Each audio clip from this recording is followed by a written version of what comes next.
옆에서 인사하겠습니다. 사랑합니다. 우리 연재가 아프리카에 부심에 만나러 갔다는데, 이번 주간에, 이번에 7월 달에 군대 가는 사람 손 들어보세요. 7월 달에 군대. 군대 제대하는 사람. 7월 달에 군대 제대하는 사람 없어요? 우리 반이 왔는데, 반이 한 박수 보내지 마세요. 반이 지금 이제 김해에서 임용 공부하고 있는데, 우리가 바라기는 그 경남하고 부산 쪽에는 임용 치는 사람이 모집하는 인원이 적게 모이고 대구에 대박이 나서 대구로 어쩔 수 없이 올 수밖에 없는 상황이 열리도록 유혹받을 거 아니냐. 경북으로, 경남으로 막 부산으로 많이 나면 어떤 남녀가 있었어요. 어떤 남녀냐면 남자친구가 편지를 써가지고 나하고 좀 사귀자 하는 거야. 그래가지고 이제 그 여자친구가 그래, 내하고 사귀려고 하면 네가 나를 얼마나 사랑하는지 보여달라는 거야. 그런 심리적 여자들 보면 보여달라 이렇게 얘기한 거야. 그래가지고 이제 어떻게 보여줄까? 그러니까 100일 동안만 매일 밤에 와서 내 창가에서 비가 오나 눈이 오나 100일 동안 우리 집에 찾아오면 내가 내를 사랑하는 줄 알겠다 이렇게 한 거야. 그래가지고 정말 비가 오나 눈이 오나 막 그 남자가 계속 그 창가에 와 있다가 가능하게 모자를 탁 눌러쓰고 있다가 여자가 감동이 된 거예요. 와, 진짜 나를 사랑하는 모양이다. 근데 마지막 100일째 되는 날은 진짜 폭풍과 치고 막 번개가 치고 이러는데 그러다 나타난 거야. 그래가 이 여자친구가 너무 감동해가지고 달리 나가 당장 우리 사귀자 이런 거야. 우리 결혼합시다 이런 거야. 그러니까 저 아르바이트인데요.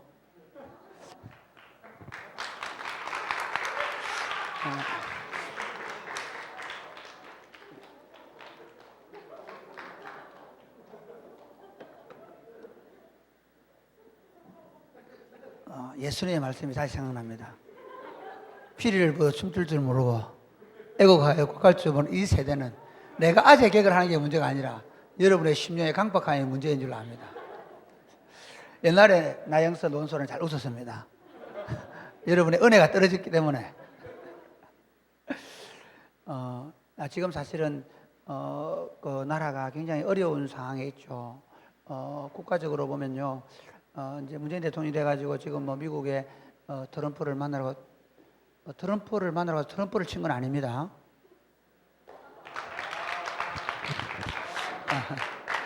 트럼프를 만나러 가고, 야, 토비가 왜 치는지 모르잖아. 그런 짓 하지 마, 제발. 아니, 토비가 마이클처럼 다 못 알아듣거든.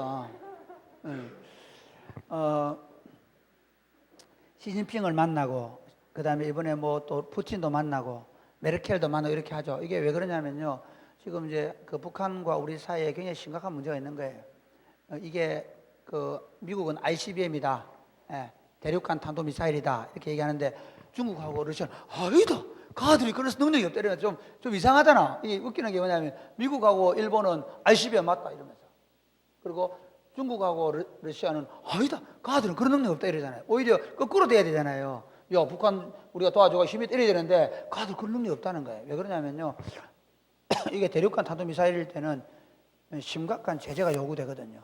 그래 안 하면 미국은 독자적인 군사 행동을 해도 그 명분을 주게 되는 거예요. 이게 좀 심각한, 그러니까 사실 우리나라가 지금 전쟁의 위협이 그 어느 때보다 아주 가중할 때입니다. 우리 다윗하고 예찬이 군대에 있는데 후방에 있다고 안심하지 마. 로켓트가 어디를 가나하고 아니 생각해봐라. 뭐 한국 군들 육군 막사 이런 거 그들도 보자 안 해. 그렇잖아. 바로 공군 K2 바로 날아올 거 아니야. 기도 막 해야 돼, 여러분 지금. 이러고 있을 때가 아니야. 뭐 결혼한다고 좌가 둘다 막 이럴 때 아니라니까 지금. 그다음에 여러분 사실 우리가 지금 그 경제적으로 어려운 상황 가운데 놓여 있죠. 근데 이제 이럴 때에 진짜 우리가 필요한 건 이게 우리나라만 그런 게 아니고 세계적으로 굉장히 어렵고 위험한 추세로 가고 있습니다. 하나도 해결되는 게 없습니다. 점점 전쟁의 위험이 강해지고 있습니다. 이게 어떤 거냐면 인류가 극단적인 어떤 그런 종말 형태를 취하지 않은, 그러니까 극단적인 선택을 하지 않으면 안 되는 상황으로 많이 가고 있어요. 그게 이제 경제적인 어떤 그 부분들. 그러다 보니까 지금 중국하고 미국이 굉장히 첨예하게 대립하는 게 보이거든요. 그렇잖아요. 그러니까 이런 상황 속에서 우리 그리스도인들은 어떤 생각을 해야 될 것인가를 생각해요. 국가적으로, 국제적으로, 국제 정세. 그러니까 우리는 지금 어떠냐면요, 세상이 우리한테 얘기하는 거는 이런 겁니다. 어떻게 하면 잘 먹고 잘 살 것인가, 어떻게 하면 좋은 직업을 가질 것인가, 어떻게 하면 우리 민족이 이런 얘기를 하는데, 그리스도인들은 과연 이럴 때에 어떤 생각을 해야 되느냐 하는 겁니다. 내가 안정적인 직장을 가지고 내가 편안하게 살고, 또는 우리 교회 식구들이 행복하게 재밌게 지내고, 우리 집에 아무 문제 없고 그러면 되느냐 하는 문제가 있어요. 이번에 오늘 아침에 여러분 보셨죠? 속보 IS가 모술을 거의 깨뜨려 가지고 모술을 근거지로 하고 IS를 이라크군이 깨뜨렸는데, 사실은 거기에 수많은 민간인들이 죽어나갔습니다. 참 재밌는 건요, 그 이라크 안에 있는 모술이라는 조그마한 한 지역이 전쟁 때문에 폐허가 되는 상황을 보잖아요. 무기도 그렇게 그렇지 않아요. 근데 만약에 미국과 북한 그리고 한국이 전쟁이 붙었다, 심각한 문제거든요.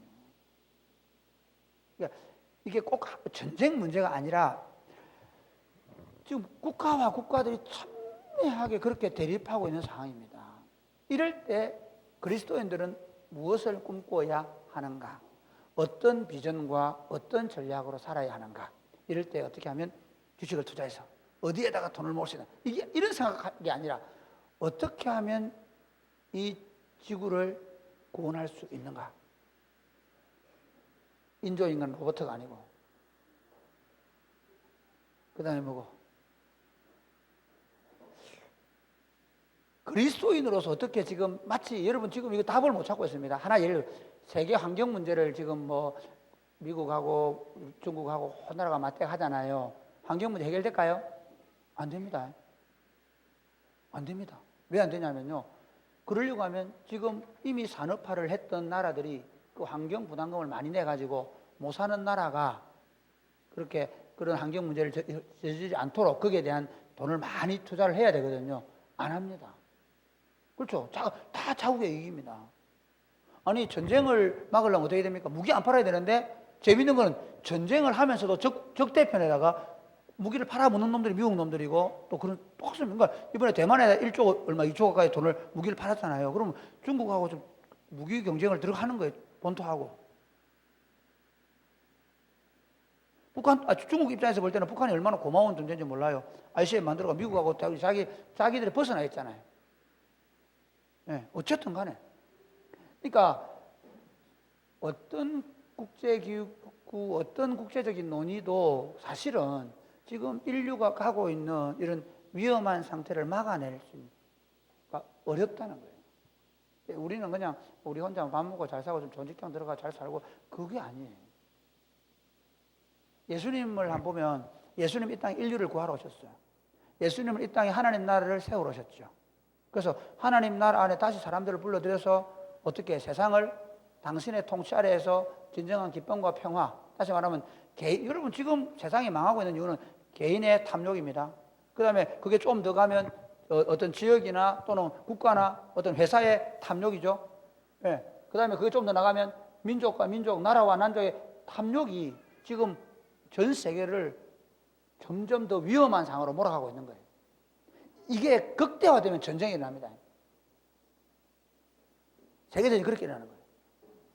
그러면 막을 수가 없어요. 그런 상황 속에서 예수님이 당신의 나라를 세워서 인류를 구원해 보겠다.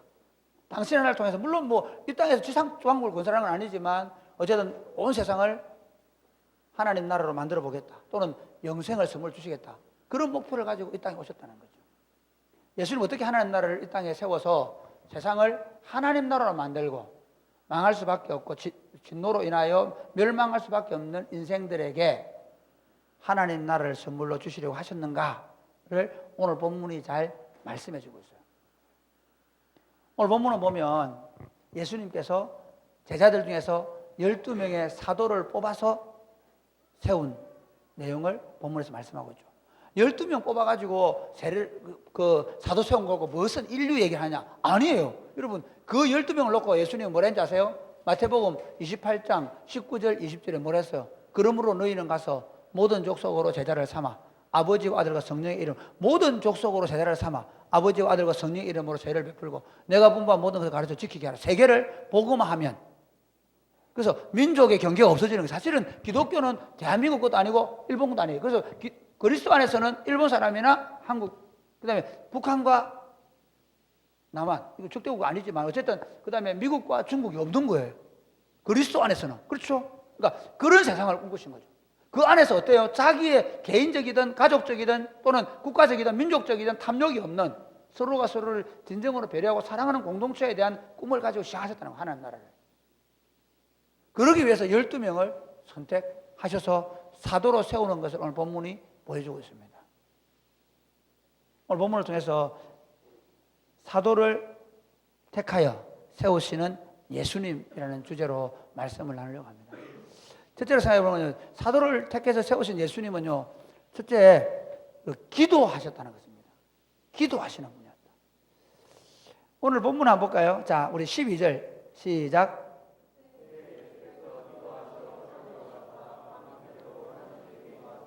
이게 중요합니다. 예수님은 무슨 기도하셨을까요? 예수님의 기도 내용과 우리의 기도가 얼마나 다른지 몰라요.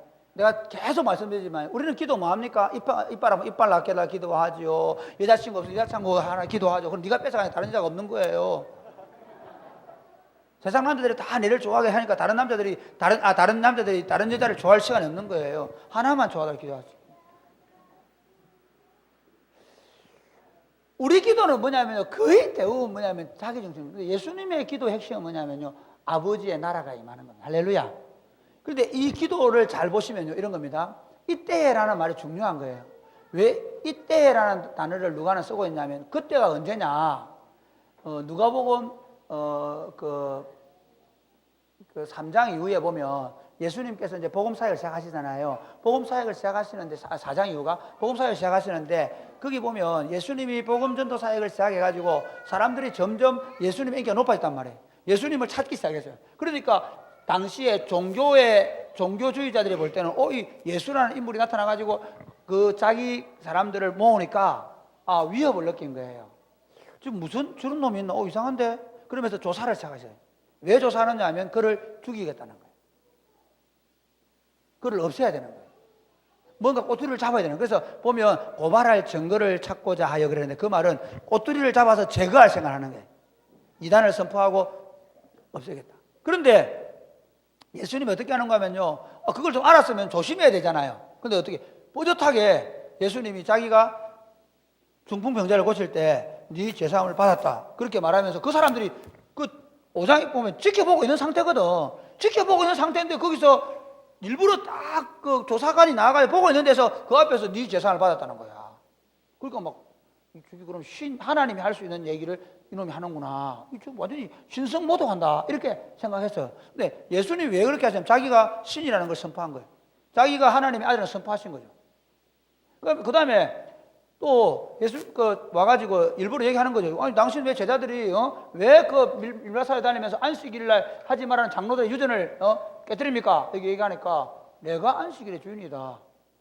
너희가 배고픈 사람에게 밥 먹이는 당연한 거 아니냐? 심지어 성전에 가서 다윗의 병사들이 먹은 거 생각해봐라. 어떤 종교보다 인간이 배고프면 먹여야 되는 게 그게 안식이다. 나는 안식일의 주인이다. 나는 안식을 주러 왔다 그 말이에요. 안식을 주는 분은 누굽니까? 하나님이거든. 하나님이란 얘기예요. 자기가 예수님이 맞죠? 그렇지만 받아들일 수 없는 거예요. 왜 그랬을까요? 이미 그 다음에도 보면 예수님이 뭐라고 합니까? 예수님이 안식일 날 손 마른 자를 가운데 세워가지고 고쳐버리잖아요. 이것 때문에 이들의 뚜껑이 열린 겁니다. 그래서 그 6장 11절에 보면 이들이 시기가 가득해서 어떻게 예수를 할까 의논했다. 어떻게 예수를 죽일까 의논했다. 이렇게 얘기하는 마가복음에는. 예수를 죽일 의논을 하는 거예요. 예수를 제거할 의논을 하는 거예요. 왜 그렇게 했을까요? 이게 중요합니다. 왜 그렇게 했을까요? 그들은 헌 부대였기 때문입니다. 헌 부대였기 때문에 세수를 담을 수가 없었습니다. 원래 바리새인과 서기관들도 처음에는 출발할 때 성경에서 출발했습니다. 그들도 처음에는 어떻게 하나님의 말씀을 잘 지킬까 생각을 했습니다. 근데 잘 보세요. 말씀을 잘 지키겠다고 막 열심히 말씀을 연구해가지고 그 주석을 따랐어요. 그 주석을 따라 그게 미션이에요. 막 주석을 따라가지고 요때 이래야 되고 이때는 막 주석을 그 다음에 또 거기다 또 그 주석에 또 주석을 달아 탈무드가 막 또 그러니까 주석에 주석을 달다 보니까 뭐가 없었어요? 진짜 알맹이가 빠져버린 거예요. 이게 저는 잘못하면요, 뭐 예를 들어서 뭐 교리 공부를 한다, 에세포시 잘 들으라, 뭐 교리 공부한다는데 성경을 안 보고 무슨 교리 공부, 아니 나중에 얘기하겠지만 교리는요 사도신경이 충분합니다. 3일차 하나님 믿음 고백이 충분해. 교리 안다고 너무 뭐 그러지 마. 특히 에세포시 별로 안 할지 모르겠지만. 내가 얘기하고 싶은 건, 아니, 진짜 내가 참 답답한 건, 우리 목사들 중에서도 자기가 막 교리를 심취하다가 마치 자기가 더 나은 사람인 것처럼 아니에요. 그러니까 이게 재밌는 게 뭐냐면요. 그 당시에 예를 들면 교리를 하나 예를 볼게요. 똑같습니다. 16세기, 17세기에 그 사람들이, 아니, 성경이 잘 인쇄되지 않은 시대에 있잖아요. 사제들도 성경을 잘 모르는 거야. 그러다 보니까 예를 들면 말틴 루터나 그 다음에 칼빈이나 그 후배들이 아니 저 시골 동네에 있는 목사들이 설교를 해야 되는데 제대로 가르칠 수가 없는 거예요. 그래서 뭘 썼어요? 개요를 쓴 거야. 그 개요가 뭐냐? 교리란 말이야. 그 출발점이 거기에 있어요. 근데 제가 얘기는 내나 똑같아요. 지금 이 유대인들의 그 바리새파 운동과 서기관 운동의 출발점이 뭐냐면 느헤미야가 와가지고 보니까 온통 나라 엉망이거든. 말씀이 없거든. 그래서 말씀대로 살아보자, 안식일을 잘 지켜보자, 율법대로 살아보자 하면서 막 열심히 연구를 해가지고 연구를 거듭하다 보니까 어느 순간인가 진짜 하나님이 원하는 형태가 아니라 자기들의 어떤 지성이나 자신들의 종교적인 만족을 주는 변형된 옷이 돼버린 거예요. 이런 거죠. 처음에는 가죽부대가 세수를 담으면 그게 좋죠. 그런데 그게 늘어나면서 어떻게 되겠어요? 점점 변형이 되겠죠. 옷 같은 것도 그렇잖아. 처음에 입을 때는 좋지만 나중에 시간이 지나면 늘어지고 그렇잖아요. 근데 그거 한번 입은 사람은 어때? 새 옷 입기보다는, 물론 새 옷들이 좋아하긴 하지만, 예를 들어서 그 옷에 익숙해 있는 거예요, 사람들은. 그렇죠. 익숙해 있어요. 바로 그것이 문제입니다. 그들은 자신들이 가지고 있는 종교적 전통으로 인해서 예수를 어떻게 죽일 생각한 거예요. 그러면 예수님은 이때에 왜 산에 올라가셨는가 하는 거죠. 바로 그 얘기예요. 이제 보니까 헌 가죽 부대로는 세수를 담을 수 없게 된 거예요. 명확해진 거예요. 예수님은 말씀으로 오셨거든요. 당신의 이제 율법을 완성케 하러 오셨거든요. 그 완전케 하러 오신 예수님이 볼 때 이제 더 이상 이 유대주의, 유대교 안에서는 이 당신의 가르침, 당신의 말씀을 담을 수 있는 그릇이 없었던 거예요. 그래서 어떻게 하느냐 하면 이제는 유대 민족을 중심으로 하는 12지파 이스라엘이 아니라 새로운 이스라엘을 세우기를 원하신 거죠. 그래서 12지파를 중심으로 해서 이스라엘 대신에 새 이스라엘인 12사도를 세우는 겁니다.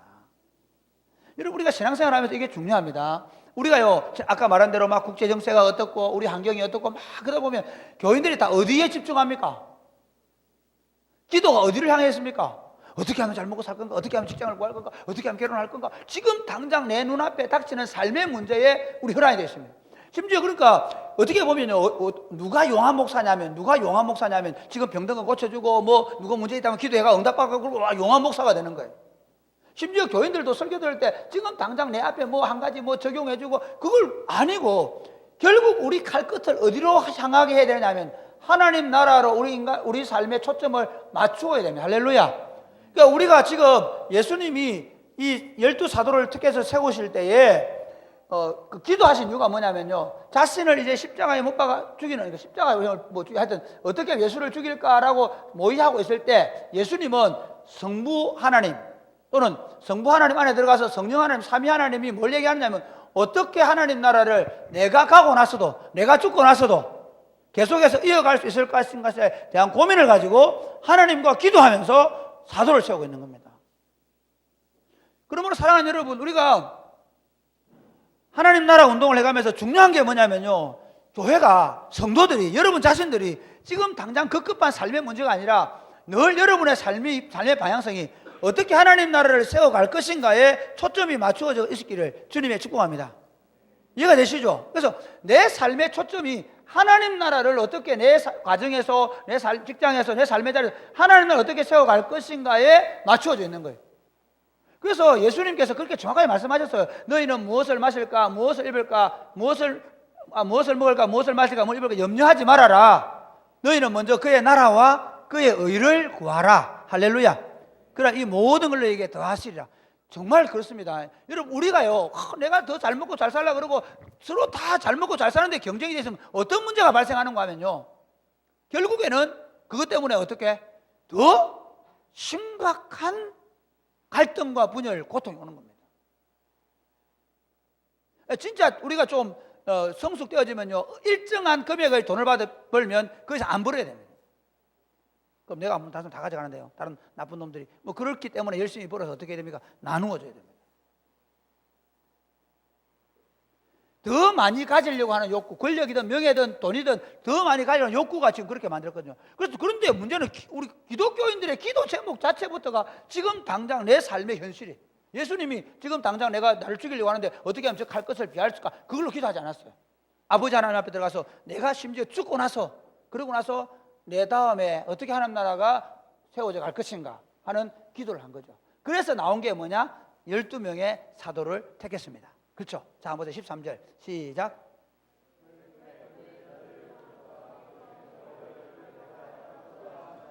예, 이거 재밌습니다. 제자들 밤새도록 기도한 내용이 뭐라고요? 어떻게 내 다음, 내 뒤에 하나님 나라를 세워갈까 하는 겁니다. 이게 중요한 거예요. 그러니까 여러분 고민이 그거라야 돼요. 그러니까 여러분, 우리 결혼한 엄마 아빠들은요, 고민이 뭐라고요? 우리 나엘이를, 우리 하온이, 로민이를, 이걸로 안 돼. 더 많이 낳아야 돼. 하온이, 로민이, 그 다음에 로마니, 뭐 하랑이, 뭐 이래가 한 4명은 낳아야 돼. 이거 중요합니다. 그래서 3명 이하 낳은 친구들은 회개할지어다. 그리고 하나 더 낳을지어다. 예. 진짜 우리가요, 이게 문제가 아니고 진짜 중요한 문제는요, 우리 다음 세대를 우리보다 어떻게 탁월하게 세울 것인가. 저는 아까 2부 예배하면서 그 1, 2부 예배하면서 그 얘기했어요.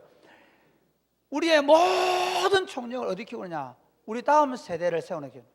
지금 당장 뭐 예를 들어서 우리가 뭐 공부를 열심히 하고, 우리가 신앙생활 열심히 하고, 우리가 교회생활 재밌고, 이게 중요한 게 아니고 우리 다음 세대가 우리보다 더 강력한 세대로 일어나야 돼. 지금 한국 교회는 공중부양했다거든요. 다음 세대가 없어요. 그러니까 교회 가보세요. 막 열심히 하고, 그래서 막 자기들끼리 좋아하는 어른들은 많은데 젊은이들, 청소년들, 청년들 없어지고 않은 세대.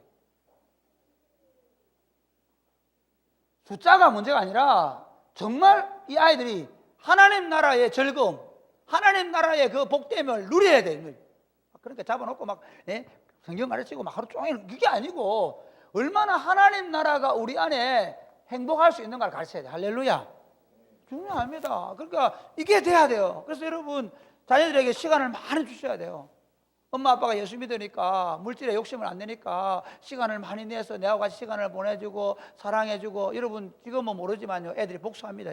엄마 아빠가 시간을 안 내준 친구들은 나중에 아이들이 복수합니다. 복수할 때 저주하는 게 아닙니다. 복수합니다.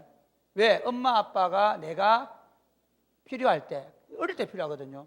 필요할 때 없었기 때문에 나중에, 얼마 전에 어제가 얘기 들었는데 그러더라고. 아빠 엄마 저 여행 갔는데 짐을 빼가지고 이삿짐 팔아먹었대요. 돈 벌었으니까 돈값 하라는 거예요. 이게 심각합니다. 그러니까 진짜 우리가 필요한 건 뭐냐면요, 우리 다음 세대도 믿음이 전수되어서 그 아이들이 우리보다 더 탁월하게 그리스도 안에 살아가게 되는 거예요. 물론 지금 교회가 너무 잘하니까 여러분 교회만 믿고 있는데 이게 큰 문제예요. 실제로 저는 진짜 이 문제 고민하고 있습니다. 그러니까 우리 방과학교나 여기배대 학교나 여러분이 수고해 주셔서 고맙게 생각하고요, 더 하셔야 됩니다.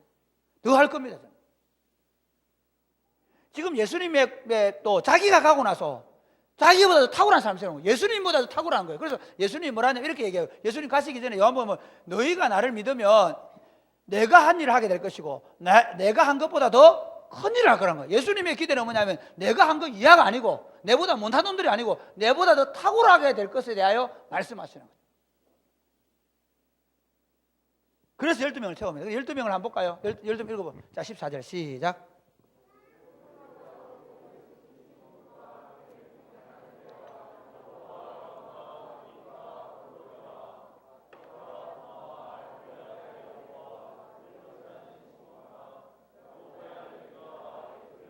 자, 이름부터 한번 봅시다. 베드로의 원래 이름은 시몬입니다. 그리고 아람어식 이름은 게바입니다. 그렇죠? 그 다음에 헬라식은 페드로스입니다. 그러니까 이게 베드로는 유명해서 그런지 세 가지 이름 다 가지고 아람식의 이름 게바, 그 다음에 히브리식 이름은 시몬, 그 다음에 헬라식 이름은 베드로, 뭐 이렇게 돼 있습니다. 그 다음에 또 누구냐면 그 다음에 누구죠? 안드레 누구예요? 베드로 동생이에요.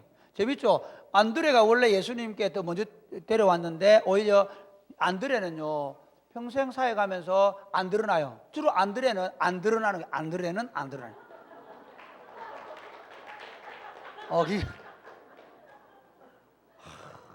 이름도 잘 지어요. 안드레는 주로 뭐 하느냐면요 안 드러내고요. 주로 어떻게 하냐 뭐 도시락 갖다 주는 일 한다든지 헬라인들 예수님 주로 물밑을 안 드러나면서 예수님과 사람들의 가교 역할을 잘한 사람이 누구냐? 안드레예요. 그러니까 여러분 우리가 그리스도의 제자로 사는 나중에 좀 뒤에 얘기할게요. 그다음 누구냐면 빌립, 요한, 그다음에 야고보 나오죠. 요한과 야고보는요 이 베드로, 요한, 야고보가 세 특별한 제자인데 요한과 야고보는 거의 나이가 제일 어린 사람들이에요.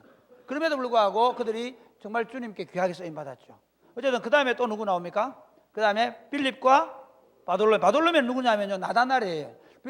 빌립이 누구를 데려왔어요? 나다나엘을 데려왔잖아요. 그 나다나엘이 누구냐면 바돌로메예요. 알겠죠? 바돌로메는 왜 바돌로메일까요? 가가 이름이 있을까요 없을까요? 가가 이름이 없어요. 그게 이름이에요. 돌로메의 아들. 그래서 바요나 시모나 그러면 바요나는 말은 요한의 아들 요한의 아들 시모나 그 말이거든요. 이해가 되죠? 바돌로메는 돌로메의 아들인 말. 그게 이름이야 이름. 그 원래 이름 뭐라고요? 나다나엘. 그러니까 보통 우리 그러잖아요. 뭐 이럴 수 있죠. 우리 예찬이 엄마 보고 사람 예찬아 그렇게 하거든요. 예찬이는 야한데 저 엄마 보고 예찬이 한다니까. 이상하잖아요. 그 다 알아들어. 저 엄마는 또 예찬아 그러면 우리 삼촌 보고 가서 예찬아 그러면 이제 예 그러고 가거든. 예찬이도 아닌데 예찬아 그러면 자꾸 예찬이가 나야 되잖아요. 그러니까 돌로메가 이해가 되죠. 바돌로메라는 말 그 말이에요. 그 다음에 또 누구죠? 마테는 원래 이름은 뭐예요? 히브리식 이름은 레위예요. 예, 마테라는 이름은 헬라식 이름이죠. 이게 뭐 할 때 주로 야가 세건 것들 이 이름 썼겠죠.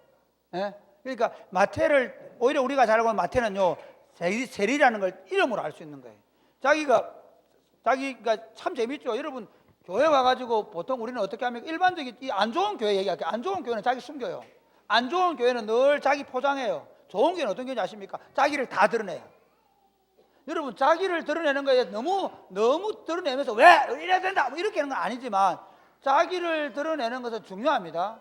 자기가 드러나야 치유가 일어납니다. 자기가 드러나야 괜찮다. 내를 봐라. 그러니까 마태는요 평생 자기가 마태라는 이름을 써요. 왜냐하면 자기가 옛날에 세리였다는 것을 공식적으로 선포하고 다니는 거예요. 옛날에 내가 세리의 마태였는데 지금 내가 그리스도의 제자가 된 거죠.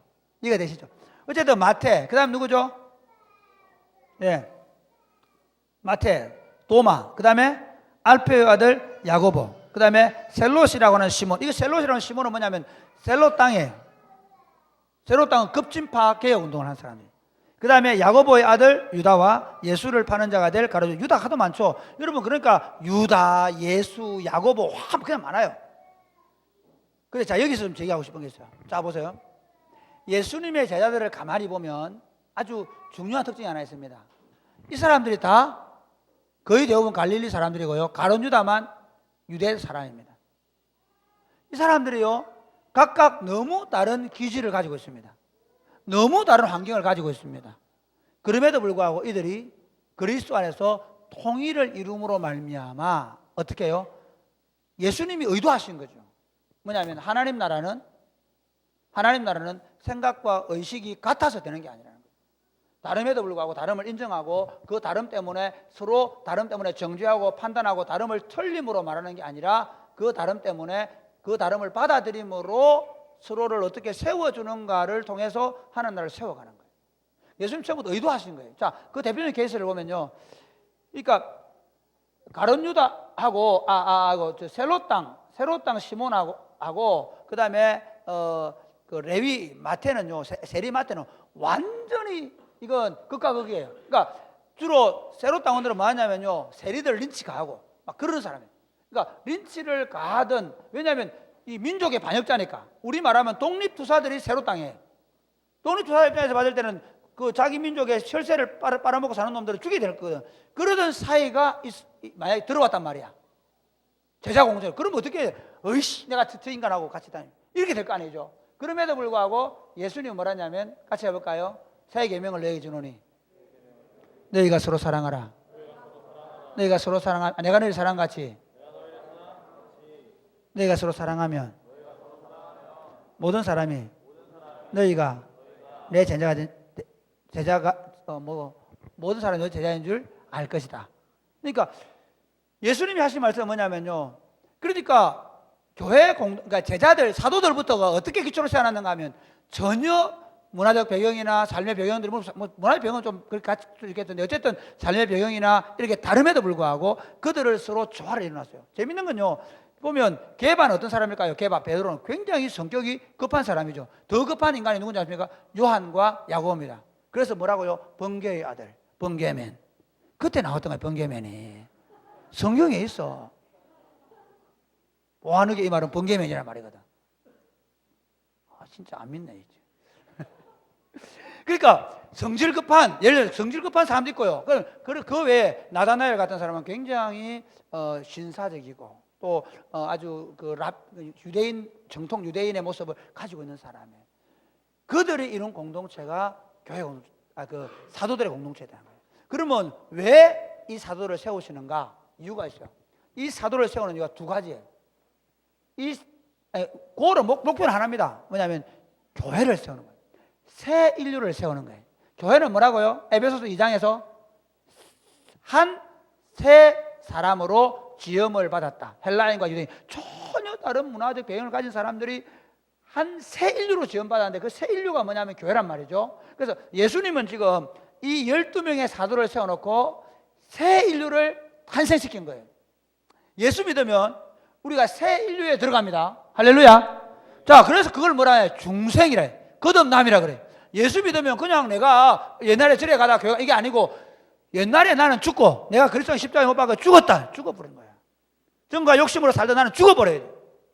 더 많이 모으고 더 잘 살고 더 성공하고 싶은 욕망을 가진 나는 예수님의 십자가에 죽고 사랑의 사람으로 겸손의 사람으로 그러니까 예수님의 사람으로 거듭나게 된 거죠. 이건 실질적입니다. 옛 사람은 십자가에 못 박아 죽고 예수 안에 새 사람으로 거듭난 사람들이 교회에 들어오는데 그 사람들이 신인류. 할렐루야. 그 신인류의 기초가 누구냐 하면 바로 이 12명의 사도입니다. 예수님은 이들을 제자화시키고 다른 말로 하면 이들을 예수화시키고 예수화된 그들이 예수님의 말씀을 보고 예수님 말씀을 보는 건 뭐냐면 예수님이 말씀이 육신이 오셨거든. 그러니까 예수님이 말씀이야. 예수님이 걸어가시면 하나님의 말씀이 걸어가는. 그래서 예수님께서 여리고로 들어 지나가시고 왜 그걸 기록해놨냐면 여리고로 들어 지나가시는 그게 말씀이 걸어 들어가는. 말씀이 걸어 들어가면 뭐 거기 생명과 구원의 역사가 나타나는 거죠. 이해가 되십니까? 그래 예수님이 걸어가시고 그러니까 예수님이 말씀이 살아가는 걸 보면서 말씀을 보는 거예요. 이해가 되시겠습니까? 말씀이 바람과 폭풍 가운데 두려워하지 않고 하나님을 신뢰하는 걸 보면서 우리가 그렇게 살아야 되는 거예요. 말씀을 보는 거예요. 말씀을. 그래서 예수님의 행적을 우리가 설교를 하는 이유가 뭐예요? 그게 바로 말씀이기 때문에 그래요. 그 다음에 그분의 강화, 그분의 가르침도 말씀이겠죠. 말씀이 말씀하시는 걸 통해서. 그래서 그들이요, 사도들은 뭐냐면 이겁니다. 그들이 예수화되고 예수님처럼 되고 그래서 또 다른 사람들에게 너를 예수님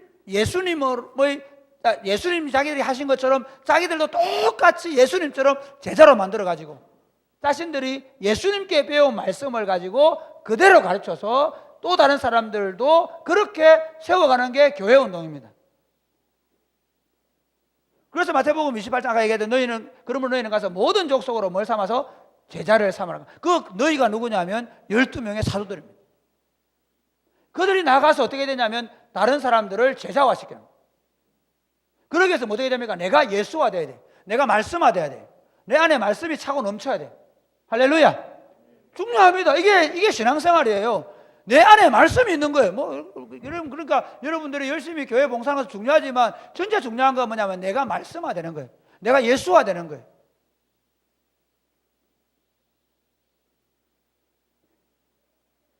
그래서 이제 사도들이 바로 말씀을 받아서 말씀을 보존하고 그리고 자신들이 보존한 이 말씀을 또 다른 사람에게 전해서 그들도 말씀을 보존하고 말씀을 듣고 배워서 예수화되고 그리고 그 말씀이 그의 인격이 되고 삶이 되어서 그 말씀을 또 누구에게 후손에게 전해주고 다른 제자에게 전해주고 전도한 사람에게 전해주어서 또 그들이 말씀화되고 또 그들이 제자화되는 이게 바로 예수운동 하나님 나라 운동이에요. 할렐루야. 이게 교회 운동이는 교회 운동. 교회 운동은요 그러니까 막 사람들이 막 몰려 들어가지고 할렐루야 춤추고 막 그러는 그거 해야 되지요. 그러나 그게 목표가 아니에요.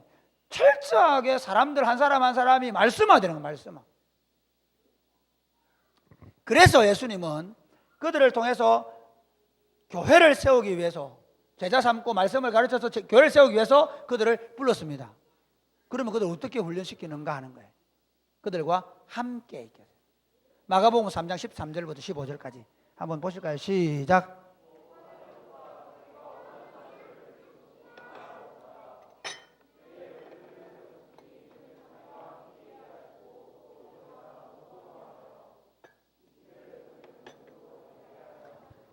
그러니까 이게 마가복음 그러니까 3장이나 지금 누가복음 6장이나 마태복음 10장이 다 똑같은 말씀인데 이걸 조금 다른 관점 그러니까 그리고 예수님이 오늘 여기 제자를 부른 것만 얘기하는데 사실 제자를 부른 이유가 제일 중요한 이유가 뭐라고요? 함께 있는 거예요. 그러니까 사도들에게 중요한 건 뭐냐면 말씀과 함께 하는 거예요. 말씀을 보는 거예요. 말씀을 듣는 거예요. 그리고 말씀이 시키는 훈련들을 받는 것이죠. 이겁니다. 그래서 교회가 된 겁니다. 그래서 교회는 사도들의 신앙적인 고백, 사도들의 말씀의 전성에 의해서 세워지는 거예요. 우리가 주는 그리스도 살아계신 하나님의 아들이십니다. 누가 고백했습니까? 사도인 베드로가 고백했지 않습니까? 그 고백은 사도 베드로의 고백만 아니라 12명의 사도들의 고백이 된 겁니다. 그리고 그것이 모든 교회 공동체의 고백이 된 거예요. 바로 그 사도적 고백에 의해 우리가 서는 거예요. 사도신경도 마찬가지입니다. 사도신경은 사도들이 만든 거 아닙니다. 그런데 왜 사도신경이라고 얘기하냐면 바로 사도들이 믿던 것이 그것이라는 겁니다. 그래서 우리가 손을 들고 눈을 부릅뜨고 고백하는 이유가 뭐냐면 눈 감고 우리 교회가 아까 오늘 2부 예배 때 얘기했는데 우리 교회가 1부 예배 이제 2부 예배 때도 영상을 보고 하게 되는 게 다할지도 모르게 다 거의 다 내가 보니까 이제 눈을 뜨고 하는 것 같아요. 잘 됐어요. 옛날에는 눈 감고 주물 외워도 배웠는데 아니에요. 정말 고백해야 돼요. 그러니까 그 사도들의 고백 위에 교회가 서 있는 거죠. 우리가 이걸 고백하는 공동체입니다를 그렇게 예배를 통해 다시 한번 고백해야 되는 거죠. 이해가 되시겠죠? 그러니까 이 고백 위에 서기 위해서 그들은 뭐 했냐면요 함께 했다는 말이죠. 우리도 마찬가지입니다. 사실은 제가 우리 사랑의 꽃피는 교회를 세워가는 가장 중요한 원리는 뭐냐면요 우리 부교육자들과 함께 같이 오래 있는 겁니다. 같이 어떻게 말씀을 다루고 말씀을 통해 어떻게 살아내고 어떻게 말씀 가운데 걸어가는지를 봐야 되는 거예요. 목사님 당신 예수입니까? 아닙니다. 저는 아닙니다. 그러나 사도 바울의 얘기를 좀 빌려볼게요. 사도 바울은 이렇게 얘기합니다. 내가 예수 그리스도를 본받은 것처럼 너희가 나를 본받아야 되라. 다시 말하면요 목사가 예수화 돼야 돼요. 목사가요 처음부터 그런 거 아닙니다. 제가 36살 되고 와서 얼마나 풋풋하고 성질 더럽고 우리는 모릅니다. 말씀에 대한 이해의 폭도 너무너무 좁았고요. 말씀이 내 안에 역사하는 거 너무너무 작았습니다. 지금도 제 안에 여전히 인간적인 모습이 있습니다. 그럼에도 불구하고 한 가지 분명해야 되는 건 뭐냐면요 내가 예수화 돼야 됩니다. 제가 예수님의 말씀을 닮아가야 돼요. 그러니까 여러분 어디 인터넷 방송 열어가지고 누가 설교를 잘하더라 와 은혜 받아 그게 중요한 게 아니에요. 진짜 중요한 건 뭐냐면요 예수화되고 있는가 하는 거 봐야 돼요. 오늘날 교인들이 있잖아요. 뭐 말씀이 은혜 받아 무슨 은혜 받냐면요 내 마음에 맞는 얘기가 은혜 받아 이게. 아니에요. 은혜는 그게 아닙니다. 은혜는 하나님의 뜻을 깨닫는 게 은혜입니다. 할렐루야. 사실은요, 내 뜻에 맞는 얘기를 듣고 좋아가지고 히덕거리면 그건 진짜 망하는 길로 가는 겁니다. 하나 얘기 들어볼까요? 아합 임금님, 아합 왕이 좀 나쁜 왕이니까. 아합 왕이 저 길르앗 라모세가 땅을 빼앗고 싶었습니다. 그렇죠? 땅을 빼앗고 싶어서 여호사밧을 부릅니다. 같이 전쟁하러 갑시다. 그렇게 얘기하니까 여호사밧이 와가지고 아니 그렇긴 한데 그래도 물론 우리가 우리가 하나님 백성이지만은 하나님의 뜻이 뭔지 물어봅시다. 물어보자 하거든. 물어보러 가가지고 미안 고를 너무 고함을 쳤다. 물어보러 가가지고 물어보는 선지자를 400명이나 부릅니다. 한 명 부르는 게 아니고 400명이나 부릅니다. 근데 그 400명이 다 뭐라고 해요? 이렇게 얘기합니다. 시드기야를 중심으로 의용 선지자들이 올라가십시오. 막 철로 뿔을 만들어가지고 찌르면서 올라가십시오. 이길 겁니다. 다 못 찌를 겁니다. 그러는 거야. 누가? 감동 엄청 받았습니다. 감동 무지 받았습니다. 우리 편은 은혜 충만히 받았습니다. 은혜, 여기서 은혜는 은혜를 충만히 받았습니다. 그런데 은혜를 확 꺼버리는 인간이 하나 있었습니다. 아이고 좀 이상한데 너무 심상치 않은 거야. 너무 은혜를 끼치니까. 여러분 목사가 너무 은혜를 끼치면 이게 사기꾼 아닌가 생각해 보셔야 돼요. 이해가 되십니까? 제가 여러분 너무 은혜를 끼치면 목사님 저를 사는 거 한번 보셔야 돼요. 여러분 그렇게 너무 인터넷 설교 막 거기 빠지지 마세요. 사실은 함께 하지 않은 사람의 말은 검증되기 어려운 거예요. 좀 어쨌든 미가야가 딱 와서 뭐랍니까? 올라가십시오. 올라가면 죽습니다. 결론이 그겁니다. 앞에는 협박하거든. 야 조용해라. 니 시드기야 벌써 얘기했다 올라가라 했던가. 와가지고 올라가세요. 뭐 올라가면 됩니다 했더니 표정이 안 그렇거든. 똑바로 말해봐. 그러니까 올라가면 죽어요. 그러니까 이놈을 내가 올 때까지 돌아올 때까지 고생의 떡을 먹게 해라 그러는데 딱 한마디 더 하죠. 돌아오면 좋겠습니다. 못 돌아온단 말이죠. 그러면 아합이 어떻게 됩니까? 깨닫고 돌았어야 되는데 뭐라냐면 가면서 어떻게 하냐. 자기는 왕복을 벗고 군사들처럼 평종복을 입고 군대 중앙에 숨어 있습니다. 그런데 우연히 쏜 화살이 그놈만 맞춰보는 거야. 여러분 예루살렘이 망할 때도 있잖아요. 거짓 선지자 이렇게 야 여기가 이스라엘 아니냐, 여기가 예루살렘 아니냐, 여기가 하나님의 성전 있지 않냐, 어떻게 하나님이 이 성전을 망하게 하지? 안 망한다! 아멘! 하는 거예요. 근데 예레미야는 가가 아니다 우리 망한다 그러니까 저놈 새끼 이제 꼴 보시니까 감옥에 쳐넣으라는 거예요.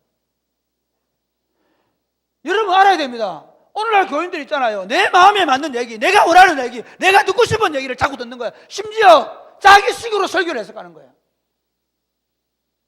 사랑하는 여러분, 여러분의 영안이 열리시기를 주님의 축복합니다. 하나님의 말씀이 그대로 들려서 어떻게 내가 중요한 건 예수님처럼 되는 거예요. 내 안에 하나님의 말씀이 자라가야 돼요. 20살 때 저는 여러분 생각합니다. 여러분이 20살 때 오미선이가 받았던 말씀과 지금 애 엄마가 돼가 배가 불러오는데 이게 이제 애 엄마가 돼서 깨달은 말씀이 달라야 돼요. 결혼하기 전과 결혼하고 나서 더 말씀이 깨달은 게 달라져야 돼요. 그게 뭐 말씀이 흥황한다는 거예요. 말씀이 자라간다는 거예요. 말씀이 진짜 더 현실적으로 다가와요. 말씀이 내 삶에 살이 되고 피가 되어 있어야 돼요. 예수님께서 그들과 함께 하시면서 그렇게 말씀을 보여주신 거예요. 사실은 그들이 예수님과 함께 있을 때 다 깨달은 건 아니에요. 나중에 어떻게 예수님 십자가 죽으시고 부활하시고 성령이 오셔서 그들을 말씀을 깨닫게 해주시죠. 어쨌든 그들이 그 말씀을 받았어요. 그래서 그 말씀을 가지고 성경을 기록해서 우리에게 그 말씀을 사도적 전성으로 사도들이 우리에게 물려주신 거죠. 이해가 되시겠습니까? 그렇게 하기 위해서 그 다음에 전도를 하는 훈련을 시켜서 교회는 전도를 통해서 제자화를 만들어내는, 똑같죠. 예수님이 아까 제자화를 위해서 전도 훈련을 시킨 거예요. 그리고 그들에게 하나님의 나라가 임했다는 걸 보여주기 위해서 귀신을 쫓아내고 권능까지 주셨죠. 그게 여전히 지금까지 내려오는 거예요. 교회는 어떻게 복음을 전도해서 제자화를 만들고 그리고 그 사도들이 가르친 말씀을 그대로 가르치고 그 다음에 어떻게 교회 안에서 악한 권세를 쫓아내고 하는 일들이 계속적으로 일어나야 되는 게 교회 운동이란 말이죠. 할렐루야. 그렇게 하기 위해서 예수님이 12명의 사도들을 세웠습니다. 그러면 제가 조금 더 이제 그들은 어떻게 살아냈는가 하는 거예요. 이번에 나중에 우리가 쭉 지금부터 살펴볼 거잖아요. 그러나 결론부터 조금 그 결론을 얘기하면요. 11명의 제자들은 다 어떻게 살았습니까? 예수님처럼 살다가 예수님처럼 죽었습니다. 제자들의 고민은 이겁니다. 예수님의 발자국을 따라가는 겁니다. 교회의 고민은 이겁니다. 우리가 지금 예수님의 발자국을 따라가고 있는가 하는 겁니다.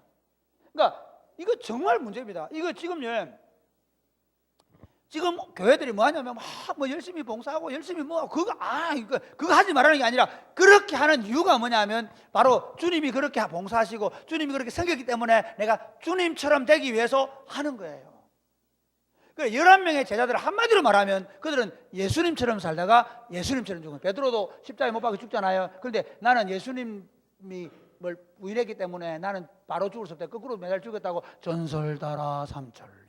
이건 전설입니다만은 우리에게 계속해서 내려오는 그 구전으로 내려오는 사실입니다.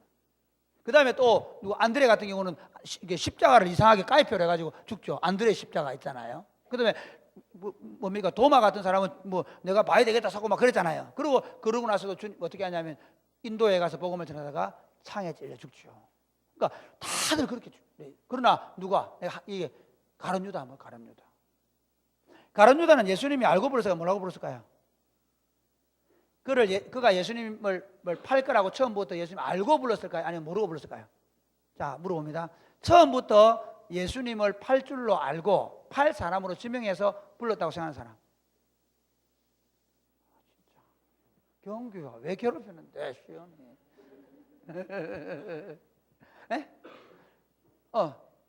몰랐다. 예수님은 가룟 유다가 자기를 팔 줄 몰랐다고 생각하는 사람.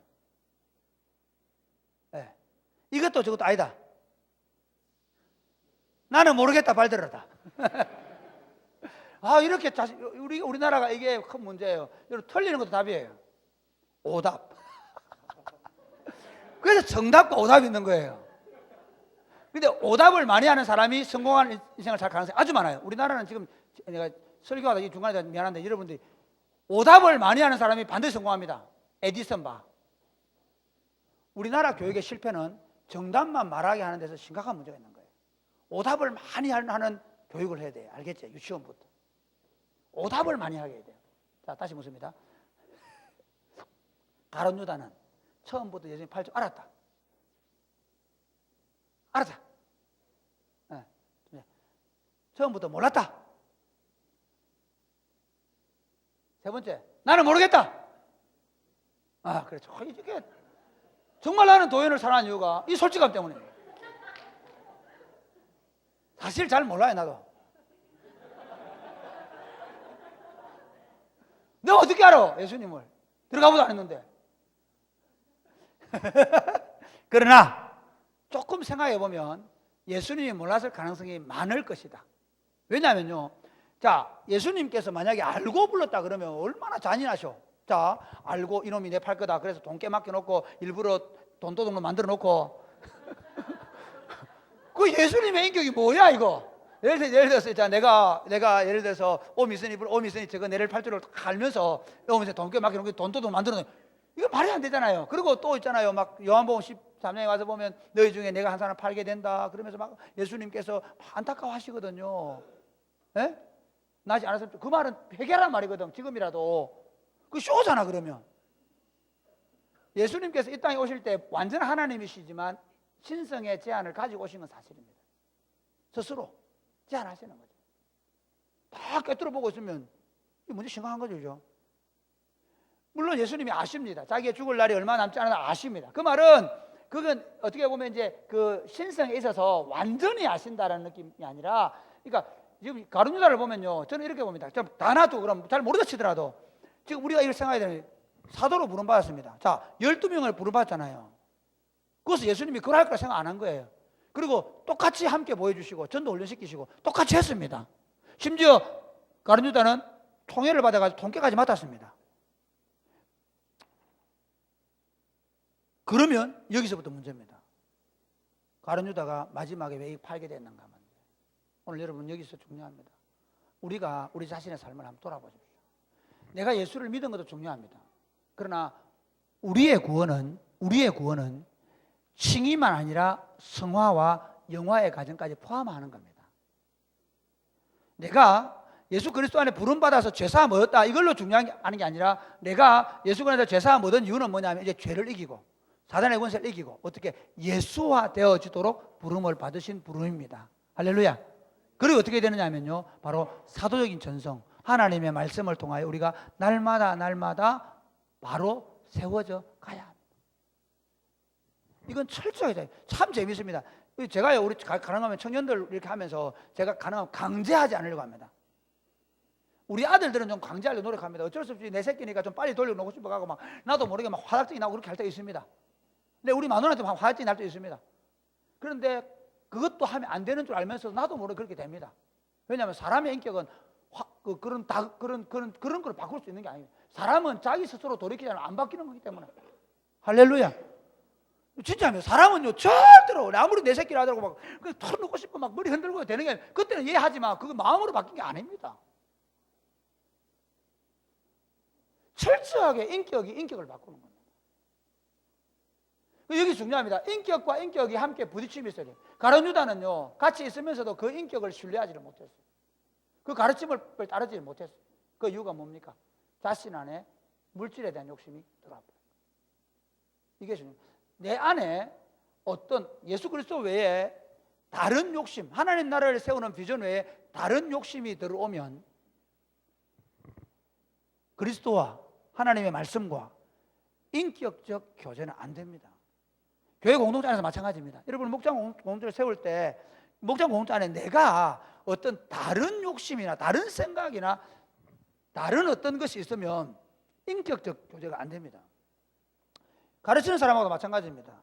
여러분 저하고 이렇게 좋은 관계 있지만은 만약에 여러분 안에 어떤 다른 목적이 딱 들어와 버리잖아요. 어른들 같은 경우는 그런 경우 많이 있습니다. 그러니까 목사님하고 내하고 뭐에 문제가 생기느냐면요 무슨 다른 문제.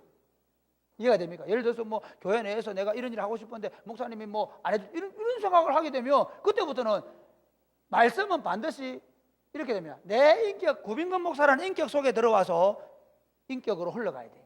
그러니까 여러분들이 사람을 세운다고 할 때 제일 중요한 건 뭐냐면 여러분 인격 속에서 말씀이 자라서 그 자란 말씀이 우리 배에서 다른 사람이 흘러가야 돼요. 반드시. 근데 여기 중요한 게 뭐냐면 가르치는 자의 인격도 중요하고요. 그 다음에 가르침을 받는 자의 인격도 너무너무 중요한 거예요. 하늘과 땅을 창조하신 전능하신 하나님 말씀이신 그분이 오셔서 말씀을 가르쳤지만 그 말씀의 은혜를 소위 말하는 은혜를 못 받는 인간이 누굽니까? 가룟 유다입니다. 예수님을 팔아버렸습니다. 이해가 되시겠죠? 우리가 여기서 우리가 이제 우리 자신을 생각해야 됩니다. 예수님의 제자들은 예수님의 길을 그대로 12명의 사도들은 말씀을 보존하고 말씀을 기록하고 그리고 예수님께서 죽으신 것처럼 그들도 똑같이 거의 죽었습니다. 사도 요한은 그렇게 안 죽었지만 그 산순교자로 살았죠. 까지 소자들아 서로 사랑 번개의 아들이 변해가지고 우리의 아들이 번개맨이 변해서 뭐가 되더라? 사랑의 사도가 된 거죠. 이해가 되십니까?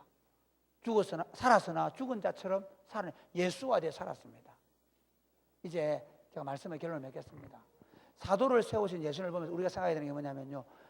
먼저는 우리에게 전해진 이 사도적인 전성, 다시 말하면 이 하나님의 말씀, 우리는 사도들과 선지자의 터 위에 세워졌거든요. 여러분 말씀을 가까이 하시기를 바랍니다. 말씀이 여러분을 끊임없이 가르치도록 여러분 말씀을 인격으로 생각하고 그 말씀에 여러분의 인격을 담을 수 있기를 주님이 축복합니다.